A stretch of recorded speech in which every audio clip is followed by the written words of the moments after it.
Welcome back to the philosophy series. In our last episode, we explored the transition from myth to reason and how early Greek thinkers began to move away from explaining the world through stories of the gods and instead sought rational, natural explanations. Today, in episode 3, we fully immerse ourselves in that intellectual revolution. We are going to examine the thinkers often called the Pre-Socratics, the philosophers who lived and taught before Socrates, and whose bold ideas shaped the very foundations of Western thought. The Presocratics asked questions that had never been asked in quite the same way before. Questions like, what is the world made of? Where does change come from? Why is there something rather than nothing? These may sound abstract, but they reflect an attempt to move beyond mythology and towards systematic reasoning about nature, existence, and the cosmos. In this lecture, we'll travel through their ideas one by one. We'll begin with the Milesian school of philosophy, continue through Heraclitus and Parmenides, and end with later figures like Empedocles and Democritus. Together, we'll trace the outlines of humanity's first philosophical map of reality. The term Pre-Socratics is a modern label, but it serves as a convenient way to group thinkers who came before Socrates. They lived between roughly the 6th and 5th centuries BCE, spread across the Greek world, from the bustling city of Miletus in Asia Minor to colonies in Italy, to cities like Ephesus and Elea. Unlike the poets Homer and Hesiod, who told tales of gods and heroes, the Pre-Socratics focused on nature, which they called physis. They wanted to understand the underlying substance of the universe, its order, its laws. In short, they asked, what is reality and how can we know it? Their work was fragmented, literally.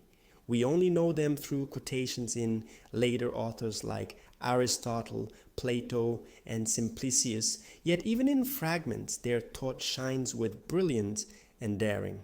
Our story begins in Miletus, a wealthy trading city in Ionia on the coast of present-day Turkey. Here, three philosophers, Thales, Anaximander, and Anaximenes, laid the groundwork for rational cosmology. Thales of Miletus, circa 624 to 546 BCE. Thales is often celebrated as the first philosopher. He is said to have predicted an eclipse, advised politicians, and even cornered the olive press market to prove that philosophers could be practical. But his greatest claim was intellectual. Thales proposed that the underlying principle of everything was water. Why water?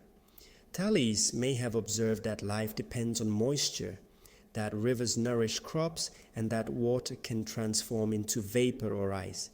By selecting a single natural element as the arche or fundamental principle, Thales shifted the question of existence away from the gods and toward the stuff of the natural world. Anaximander, circa 610 to 546 BCE. Thales' student, Anaximander, took a bolder step. He argued that the universe could not be reduced to a single familiar element like water.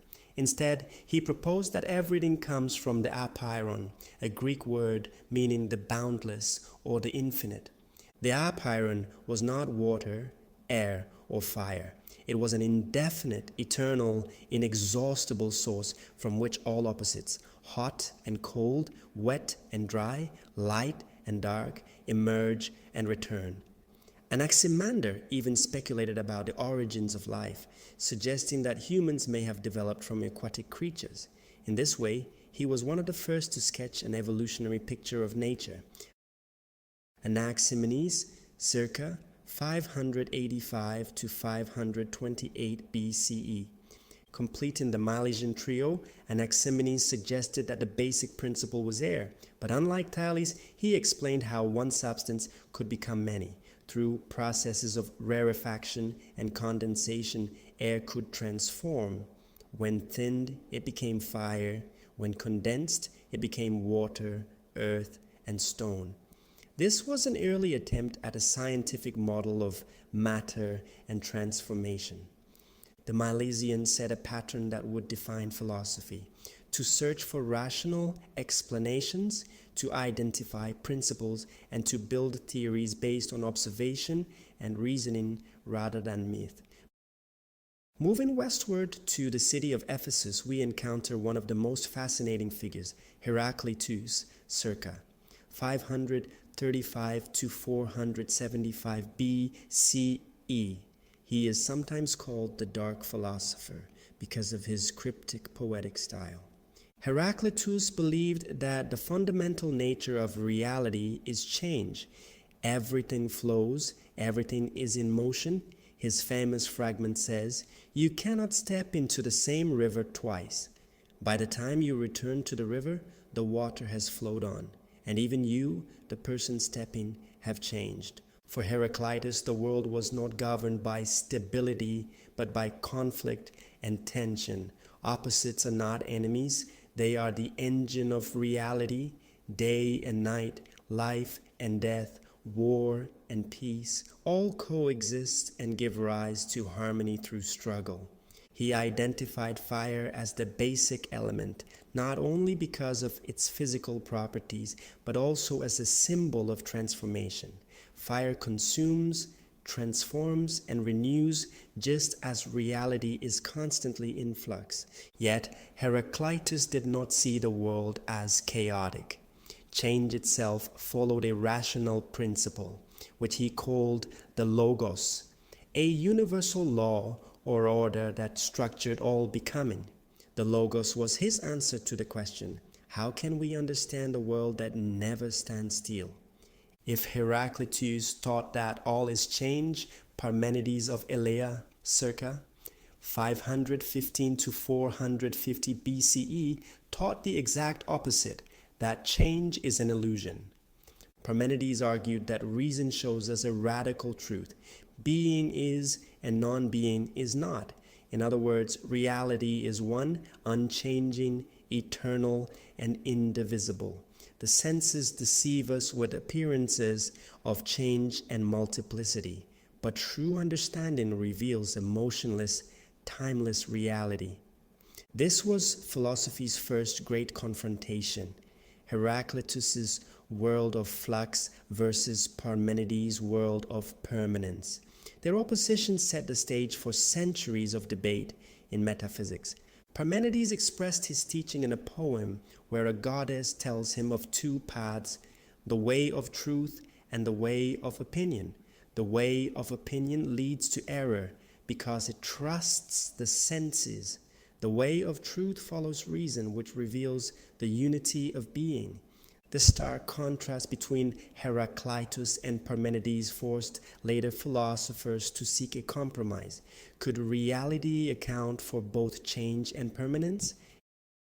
Empedocles, circa 494 to 434 BCE, offered a solution with his theory of the four elements: earth, air, fire, and water. All things are composed of these eternal elements, which never change in themselves but can be combined and separated to create the variety of the world. To explain motion and change, Empedocles introduced two cosmic forces, love, which unites, and strife, which separates. The cosmos, in his view, is an eternal cycle of these forces mixing and dividing the elements. Anaxagoras, circa 500 to 428 BCE, proposed another model. He argued that everything contains a portion of everything else, what he called seeds. Nothing comes from nothing, and nothing disappears. Instead, things mix and separate in infinite combinations. The organizing principle behind this process was nous, or mind, an intelligent cosmic force that gives order to the universe. Finally, we come to Leucippus and his student Democritus, circa 460 to 370 BCE, the founders of atomism. They claim that reality consists of tiny, indivisible particles called atoms moving through empty space. Atoms are eternal, solid, and unchangeable. By combining in different ways, they form all visible objects.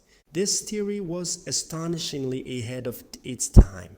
While lacking the tools of modern science, the atomists anticipated ideas that resonate with contemporary physics. Their insistence on a natural, mechanistic explanation of the cosmos was a turning point in human thought. So, what can we learn from the Presocratics today? First, they remind us of the boldness of thought. These early philosophers had no laboratories, no telescopes, no equations, yet they dared to ask ultimate questions and to search for rational answers. Second, they illustrate the diversity of thought.